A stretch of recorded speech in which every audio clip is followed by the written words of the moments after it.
halala, halalo, yo hum, halala, halalo, yo hum, halala, halalo, yo hum, halala, halalo, yo hum, halala, halalo, yo hum, halala, halalo, yo hum, halala, halalo, yo hum, halala, halalo.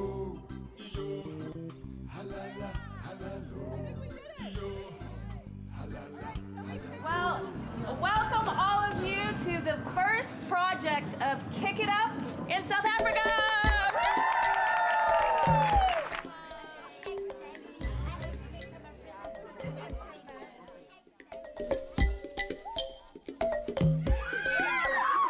What I'm excited about is learning more about my dream career, being a journalist. Why do we need journalists? Okay, what I'm excited about is that I'm gonna get a chance to do hands-on journalism. I not only love the game, I also love the people in it. I go in there knowing already that Cristiano was born in Portugal, how old he is. I don't even need to ask him that. As a girl growing up in South Africa, I feel great because we're hosting the FIFA 2010 World Cup. It marks a very important event in our history. The World Cup, it is truly a privilege and an honor for us as a country. One of the reasons we're here is because we really felt that the woman's voice was lacking in the reporting on the World Cup. I'm excited to hear about you. I want to learn who you are and where you've come from. I'm dying now after hearing you all speak for you to grab cameras and go out and shoot and get stories because you all are amazing. These are the groups that you're going to be with when we go out to the events. Team 1 is Anakosi. Lebo, under the flag. Team 2 under the flag. Tebogo. To me, being a global girl means quite a lot because it makes me feel like I belong. Because at first I didn't really feel like I belonged to something. Okay. Who has a camera that still has battery? The IBC? Well, it contains the world media, so it's a pretty fascinating place. There's people from all over the globe in there. This is Sky Smith reporting for Rai Sports. I work for ESPN Brazil. This is our great big set we have here. It sits and looks over Soccer City in the background. They've got, areas where you can sit and do interviews on a couch. They've got a full desk where they, do the analysis and the commentary. A big telly. We call it the big ass telly. You have your producer and your director calling the shots. They got all the cameras here. They're in your ear. They're rolling all the graphics in. So they put everything together in this big control room. Sure. So how do you deal with the vuvuzelas? We just have them underneath the announcers. There's an audio man or person that kind of controls what we call nat sound. And it's the same thing we did when we were young. We came to the studios, we got a taste of it, and then we were unable to leave. So, but you have to finish school first, and then you can be able to. I'd like Global Girls to teach me more about this medium. I wanted to teach me how to be stronger. I want to come out of this program being experienced in a way and having gained a lot of skills than the Z I was before. What will differ in this World Cup from the others? Everything, it's all African. People are excited. Everyone is excited, more Africa. Knowing that tomorrow is the opening match between South Africa and Mexico, the atmosphere was just amazing. And then there was a time when Tebogo stopped the Mexicans when they were driving. Hi, I'm Tebogo for Global Girls Media, South Africa. Now, I've got 3 guys here with me, and I'd like them to tell you where they're from. Can I please ask you people, where do you come from? From Mexico, to support the Mexico team.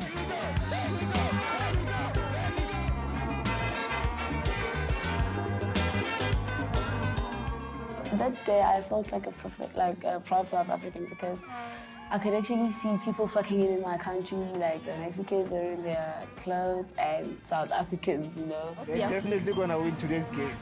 Go Bafana! Go! 3 Bafana, 2-1 Bafana!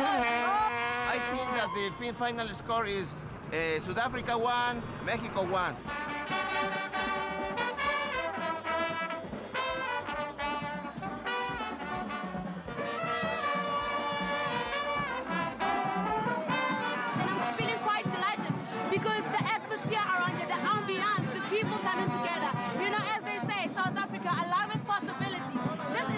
really means.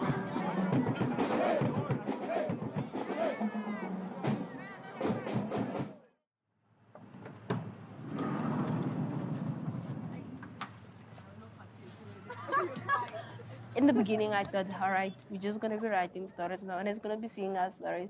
It's okay, let it just be there, let it just lie there. I have no problem. All right, as long as I'm far away from home. And then I saw, wow, our stories are on the website. Aperture setting. See, and what we can do there. Beginning, this is the very start of a new future for these young South African. Holding the camera makes you feel in power because you can actually see some of the things that people cannot actually see, because when you're holding the camera, you are seeing what you believe in. I'll show you how to use this later. It felt great touching this camera, knowing that I could do anything with it. It looked like a painting that I was looking at. It was so perfect, it had no distraction. I wish the world could look like a picture that I was seeing through the camera. Me deu a liberdade de sair, de ir embora. Tenho certeza até mesmo. I've been recently to the US. I saw that women's soccer there is very strong. I'm sure that with the time, media and the whole public will pay more attention on the women's soccer, and that both kinds of soccer, men and women, will be on the same level. In South Africa, the women's team is more successful than the men's teams. Women can play soccer just as best as men, because we've never qualified for like a World Cup with a men's team since like forever. But the women's team, the last World Cup, we were in it. He's waiting for you girls in Italy or in the Brazilian World Cup in 2014 for another interview. He hopes to meet you girls again. Isso para mim é uma... For him, it's very important to be here with you. He learned a lot from you today, and as he said, he hopes to see you again.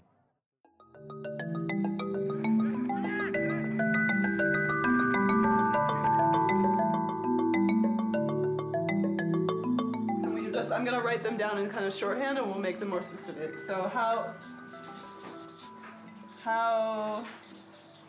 does her relationship with the vice president work when they're always traveling? I love the fact that the trainers are behind us all the way. Don't see the sky. The American instructors that we have, okay, they're quite fun on the field when you're with them on the field. All right, so as the Global Girl team, today we're going to go meet Jill Biden, the Vice President of the United States' wife. What question are we going to propose to her? Okay, when we met Jill Biden, I was very excited because it's not every time where we get to meet people from the parliament, even in our country. What value do you stand for that you'd like for the youth of Africa to follow? Well, I think after meeting all the young women here today, I think that it's really important that that we empower young women and we show them, we try to be positive role models and show them that they can do or be anything they want to be. Knowing that she's a teacher, you know, I never really thought that somebody like her would take, a teaching role. She doesn't really work. Her husband, she just has money flocking in. But knowing that she actually gives back to the community makes me very proud of her. So. But why is it that politicians and celebrities are the ones who get to plant trees? Yeah, that's unfair. I also want to plant a tree now. Yeah, even me. No. I would also like to plant a tree one day. I would also like to be regarded as important in my community. So I'd actually plant a tree for my mom and my brother. Those are the only two people I think about at that moment.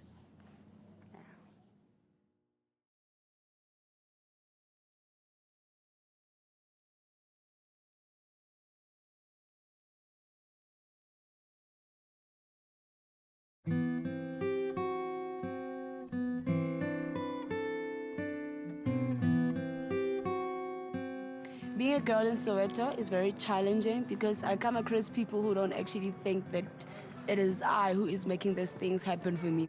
And yeah, people wonder where I'm going every morning and what is it that I'm doing that's so interesting that makes me come back home very late. And I explain to them that, okay, I've got passion for writing and for being informed and informing other people, meaning giving back to the community. This is Kamahelo Mabizela reporting for GlobalGirl Media. Welcome to the challenges that face Africa. On the 17th of June, GlobalGirl Media visited Soweto Training Center in Pimville to report on health issues through sports. The belief is that if there's a time when kids learn the most is when they're having fun. This is our classroom. We use a football field, we use a basketball court, we use a volleyball court as a safe haven for kids because they're off the streets. In our Go Sisters program, we promote girls to stand on an equal footing with their male encounter, because in my country it's believed that football is only for males and not for girls. About 27 million people around the world are affected, and 70% of them are in sub-Saharan Africa.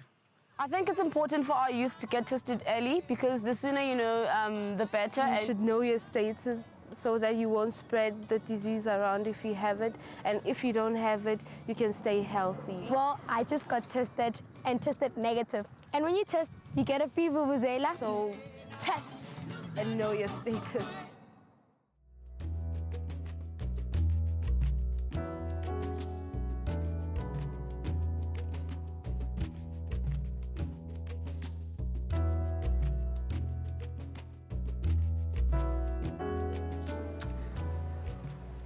I don't know what to say. I'm this kind of person, you know. I think I wear a mask. People don't really know the real me. They always see this ever jolly, ever smiling Tebogo, but they don't really know the actual person. That I'm not really happy, you know, such things, this and this happened to me, blah, blah, blah. Inside, I'm hurting a lot. And I'm trying to find ways of which I can fix this, but I can't find any. Working with Tebogo in the same team, we have great ideas with the other girls, and we actually talk and have discussions. Sometimes we argue. But, well, first, we can't just make assumptions. We have to, like, research it also. Yeah. Okay, where do we do that? Yeah. Google. Tebogo's outspoken. She's diligent. She talks a lot. She's friendly at times. Like, there's so much information. I don't understand why people do this. It's like, they're so ignorant. You can do this. We're talking about the process of testing, that people know about HIV and AIDS, but they are ignorant, and how it's scary to get tested. How would you want to be helped if you are positive? So I think what we need to talk about a little bit is bringing the story back to the center and talking about, you guys shared a lot, HIV. I can't talk about sex. With my friends, no, I just don't like discussing sex with my friends and all that. Now that they know what to do and stuff. I don't talk about it. I actually don't have anybody that I can talk to about it, so I'd rather not talk about it. I mean, at least I know what I know, and what I know is enough. I was 9 when my mom passed away. I was still pretty young by then. So I remember that she was a very happy person. Yeah, she was very kind. That's what I know about her. We were celebrating my first birthday, and I was very chubby. And I had, like, fat chicks. I miss her. I miss her too, you know?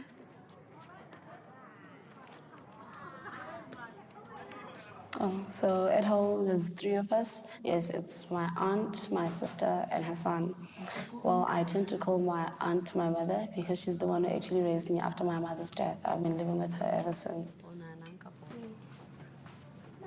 Yeah, living with my aunt is not a very good thing for me. Yeah, okay, we have our ups and downs. Some days are fun, but most of them are not. My mom disappointed her in a way. She actually had to raise my mother's kids. So I think she doesn't want that to also happen to us. You know, I don't think she wants us to end up having a lot of kids and then dying very, very soon. You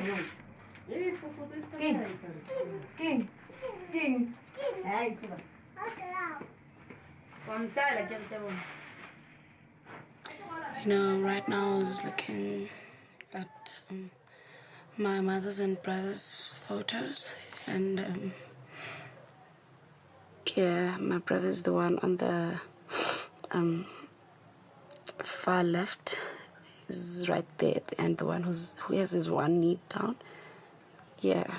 I understand that I lost my mom at a very tender age, but my brother, I mean, he was there for me. I miss him a lot, you know. I mean, I miss everything. I miss those good days together. I also miss our fights, you know. As siblings, we used to fight a lot. Plus, he came after me, so that explains it all. So he was turning 12 on that day. He passed on his birthday, actually, late that night. And he was very innocent, very, very innocent.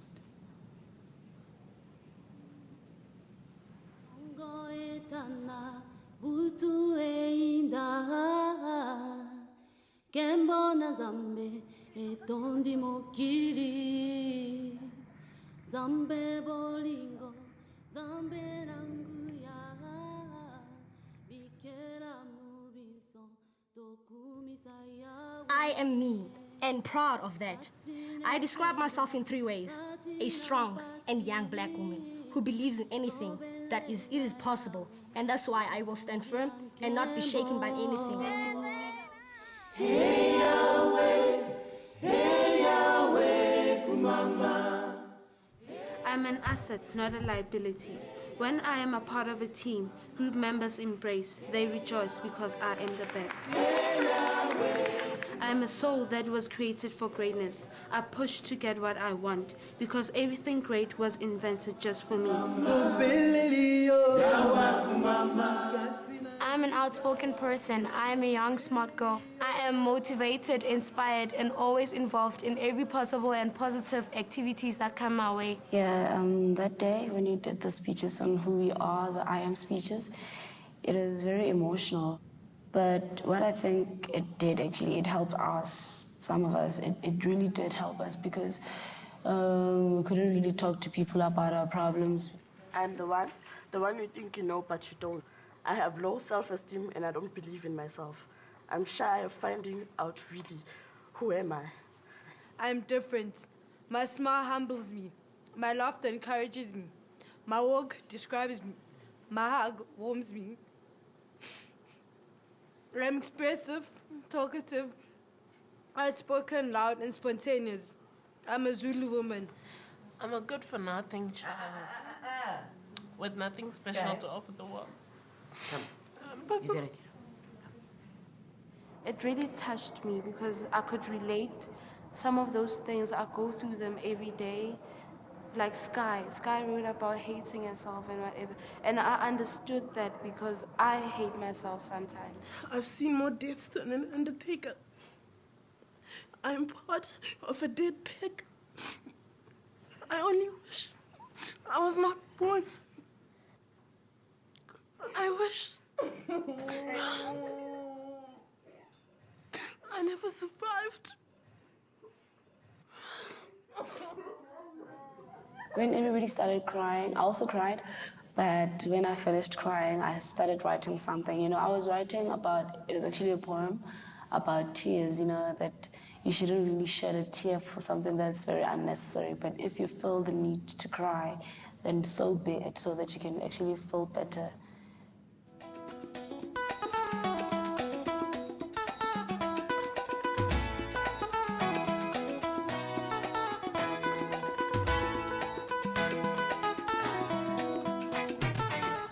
I am Tebogo Zintletsotetse. Who am I? I am a woman. I am proud. I am time. I am consistency. I am music. I dance to the beat and the pulse and the I am rhythm. I am the blood that oozes out of Mama Africa. I am because I am. I am because we are. I am an African. I am Tebogo Zintletsotetse.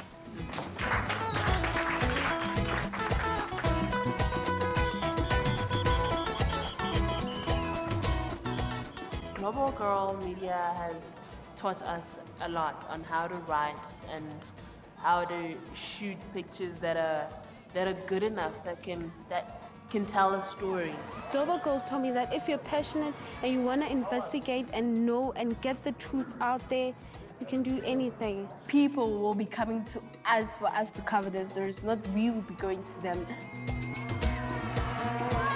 So for me, it's going to broaden my horizons in a way. You know, I'd like to see, I mean, in the next 3-4 coming years to come, I'd like to see myself as a professional journalist, actually. Not a journalist in training, but a professional one.